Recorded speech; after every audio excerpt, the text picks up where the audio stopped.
Hello friends, कैसे हैं आप सब। दोस्तों आइए आज एक कहानी सुनते हैं बहुत बढ़िया और अपना मूड चेंज करते हैं। एक दिन एक पति थका हारा घर में वापस लौटा और वह बहुत प्यासा था और थका हुआ था। आकर बिस्तर पर बैठ गया। उसने अपनी पत्नी से कहा कि जाओ एक गिलास पानी ले आओ, मुझे बहुत प्यास लगी है।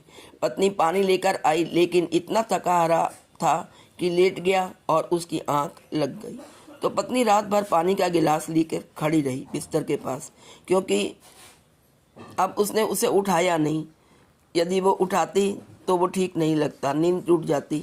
खुद सो जाए तो ठीक नहीं, पता नहीं कब नींद टूटे और पति फिर पानी मांगने लगे, क्योंकि पति प्यासा सो गया था। तो रात भर वो गिलास लिए खड़ी रही।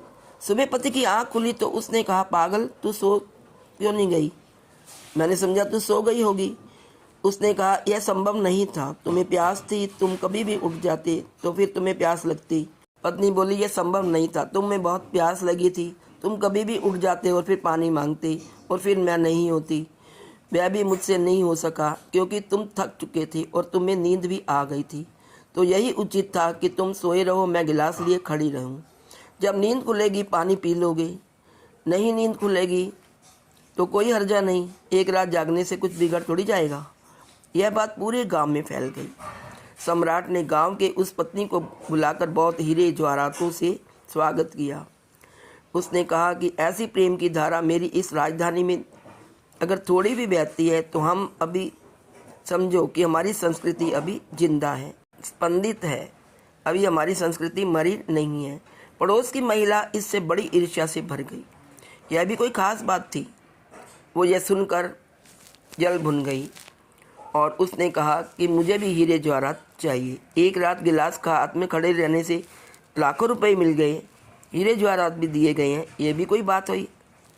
उसने अपने पति से दूसरे दिन कहा, देखो जी, आज तुम थके मांदे होकर घर लौटना तो मैं बिस्तर पर बैठ जाना, पानी मांगना, मैं पानी लेकर आ जाऊंगी, लेकिन तुम आंख बंद करके सो जाना और मैं खड़ी रहूंगी रात भर, और सुबह जब तुम्हारी नींद खुले तो तुम इस तरह से वचन मुझे बोलोगे कि तू क्यों रात भर खड़ी रही, तो उठा लेती। मैं कहूँगी कैसे उठा सकती थी, तुम थके मांदे थे कि तू सो जाती, तो मैं कहूँगी कैसे सो जाती, तुम्हें प्यास भी तो लगी थी। और इतने ज़ोर से ये बात होनी चाहिए कि पड़ोस में लोगों को पता चल जाए, सुनाई पड़े, क्योंकि यह तो हद हो गई। जरा सा रात भर और किसको, क्योंकि यह तो हद हो गई, जरा रात भर जागती रही और किसको पक्का पता है कि खड़ी भी रही कि नहीं, क्योंकि रात रात सो ही ली हो, झपकी ही ले ली हो और फिर सुबह उठ गई हो, बात फैला दी हो। मगर हमें भी यह सम्राट से पुरस्कार जरूर लेना है।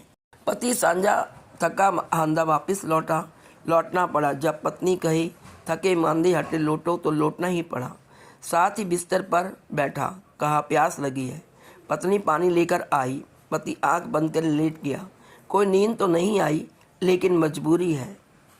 जब पत्नी कहती है तो मानना ही पड़ेगा। और फिर लाखों करोड़ों के हीरे जवाहरात का लालच भी उनके मन में आ गया था। जब पत्नी ने सोचा कि बाकी दृश्य तो सुबह ही होने वाला है, अब कोई रात भर बेकार खड़े रहने से क्या फ़ायदा, और किसको पता चलता कि हम खड़े रहे कि नहीं, वह भी सो गई। सुबह उठकर उसने जोर से बातचीत शुरू की और ताकि पड़ोस जान ले। सम्राट के द्वार से उसके लिए भी बुलावा आया तो वह बहुत प्रसन्न हुई, लेकिन जब दरबार में पहुंची तो बड़ी हैरान हुई। सम्राट ने वहां कोड़े लिए हुए आदमी तैयार रखे हुए थे और उस पर कोड़ों की बरसात होने लगी। वह चीखी चिल्लाई कि यह क्या अन्याय है, एक को हीरे जवाहरात और मुझे कोड़े। किया मैंने भी वही है जो उसने किया था। सम्राट ने कहा, किया वही है, हुआ नहीं है, और होने का मूल्य है, करने का कोई मूल्य नहीं है। और जीवन में यह रोज होता है। अगर हृदय में स्पंदन ना हो रहा हो तो तुम कर सकते हो, लेकिन उस करने से क्या अर्थ है? सारे मंदिर, मस्जिद, गिरजे, गुरुद्वारे कर रहे हैं, धर्म क्रियाकांड है, हो नहीं रहा है। गीता पढ़ी जा रही है, की जा रही है, हो नहीं रही है। तुमने सुन लिया है कि गीता को पढ़ने वाले पाप से मुक्त हो गए। मोक्ष को उपलब्ध हो गए। तुमने सोचा हम भी हो जाएं, तुमने भी पढ़ ली, लेकिन तुम्हारा पढ़ना उस दूसरी पत्नी जैसा नहीं है। तुम परमात्मा को धोखा ना दे पाओगी।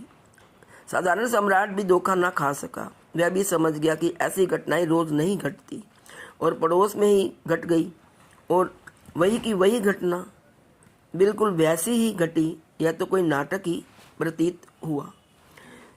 जीवन पुस्तक नहीं होता दोस्तों, जीवन पुनरुक्त नहीं होता। हर भक्त ने परमात्मा की प्रार्थना अपने ढंग से की है, किसी और के ढंग से नहीं।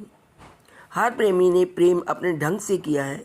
कोई मजनू और शीरी फरियाद उसकी किताब रखकर और पन्ना पढ़कर और कंठस्थ करके प्रेम नहीं किया।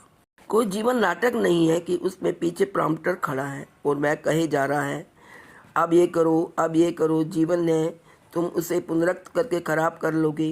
गीता तुम 10,000 दफ़े पढ़ लो, लेकिन जैसे अर्जुन ने पूछा था वैसी जिज्ञासा ना होगी, वैसी प्राणपण से उठी हुई मुमुक्षा ना होगी। तो जो कृष्ण को सरल हुआ कहना, जो कृष्ण को संभव हुआ समझना, वह तुम्हें ना घट सकेगा। दोहराया नहीं जा सकता जगत में कुछ भी। प्रत्येक घटना अनूठी है, इसलिए सभी रिचुअल, सभी क्रियाकांड प्रामाणिकता के लिए मुक्ति है, पाखंड के लिए मुक्ति नहीं है। और तुम कितना भी लाख सिर पटको और कहो कि मैंने भी वैसा ही किया था, मैंने भी तो ठीक उसी तरह पालन किया था नियम का, फिर भी ये अन्याय क्यों हो रहा है?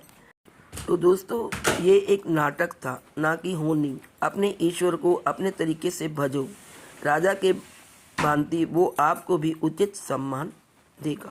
तो फ्रेंड्स, ये थी एक अनूठी कहानी। आशा है आपको पसंद आई होगी। यदि कहानी अच्छी लगे तो please like, share and subscribe. Thank you so much.